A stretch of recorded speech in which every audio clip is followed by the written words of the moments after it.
There is nothing better than the smell of homemade meatballs cooking on a Sunday. Today, I'm going to share with you how I get mine super tender.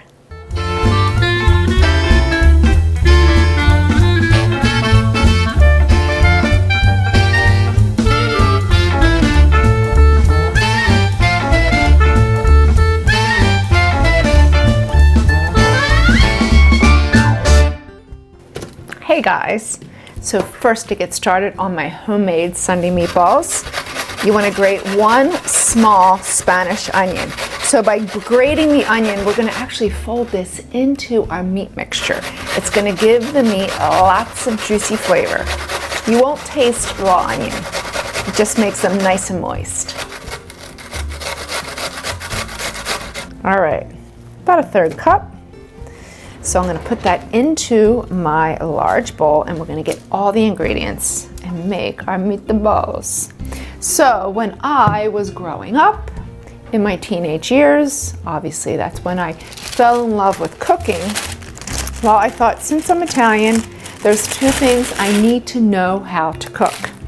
A good marinara and a good meatball, like my father would say.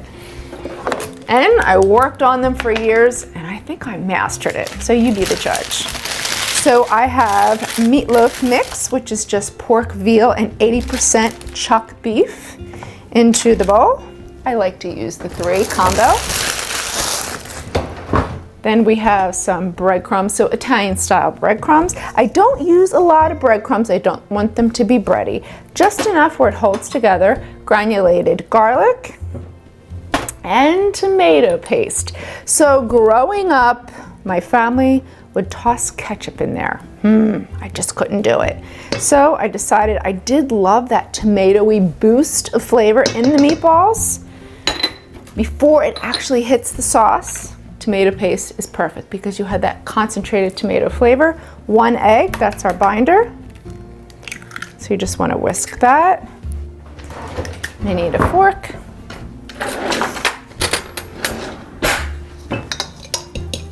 I'll just whisk it right here in the bowl. I've done this so many times. All right, so just clean up my space just a little bit, and then I like to add fresh parsley. So I have Italian parsley. So I'm going to take a bunch of it and then just finely mince it, fold it into our meatballs. When you pick all your parsley leaves off, discard those stems, you want to form it into a ball and then hold it real tight and then chop it. This way, the parsley is not flying all over your kitchen. See? Perfect. So this gives a nice, fresh flavor to the meatballs. So we need some salt and pepper.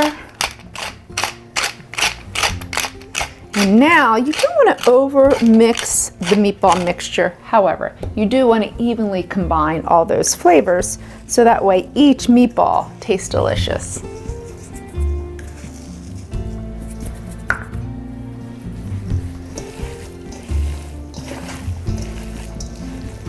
So you want a cookie scoop. So cookie scoop is not just for cookies. So this is going to help us to get even sized meatballs throughout so they all cook evenly. And I like my meatballs a little bit on the smaller side because I find that they're so much more flavorful. We're going to pan fry them. And you get more of that browning rather than a big, huge meatball.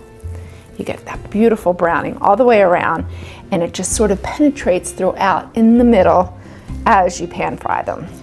All right, so in my 12-inch skillet, I have some canola oil. You could use peanut oil. You'll definitely want a high smoke point oil. And then fill it to where it comes halfway up the meatball. So we're just pan frying. So I'm gonna add these in stages. You don't wanna overcrowd the pan. We wanna be able to get in there and flip them around. So we just want them golden all the way around, and we'll work in about 2 to 3 batches. All right, look how beautifully golden. So once they get nice and golden, you want to flip them around. But you want to be a little patient. Let them grab onto that browning first before you start tossing them.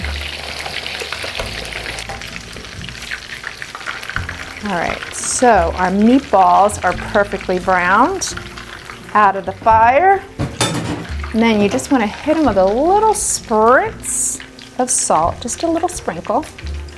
And then we need to get them into a pot. I'm going to add my marinara and let them cook. That's how they're going to get super tender. All right, so you want about 6 cups of a homemade marinara or your favorite marinara. I'm using my homemade, which if you go over to the newspaper's website, you'll find it. Just plug in marinara, cook this, and it should pop up. If it doesn't, just give me a call. I'll walk you through it. Alrighty. So now we're just going to heat our marinara. So you want to heat it to about a gentle boil. We're going to add our meatballs and then reduce it to a simmer. So our marinara has come to a gentle boil, so now I'm just going to add the meatballs. Stir them in. You want them to be nice and coated. And then I'm going to reduce it to a simmer and cover it. So the trick to getting the meat really, really tender. So here I have the pork, the veal, and the beef, which is 80% chuck. That chuck could tend to be tough if you don't cook it. So we need to braise it. So we need to cook it long, low and slow. And by cooking it for about an hour on a simmer, it's going to make the meat so tender. So it's been about an hour. Through the magic of video and another pot, these guys are ready to go. There is nothing better than that smell on a Sunday, cooking in the kitchen, the smell of homemade sauce and meatballs. All right, so let's give one a taste. So really, this is however you want to eat it. Sometimes I like to make a nice bowl with just the marinara and the meatballs and pair it with a salad, super good. Or I like to do spaghetti and meatballs, classic, baked ziti, whatever you want, really. All right, a little bit of freshly grated Parmigiano Reggiano cheese, red pepper flakes, I love them. And you could do fresh basil if you like. And you know this is a little hot. So tender, so flavorful. You're gonna love these. Head over to the newspaper's website. Look up this recipe, and in the comment box below this video, I want to hear from you. Let me know if you've made these meatballs. I want to hear all about it. From my kitchen to yours, enjoy.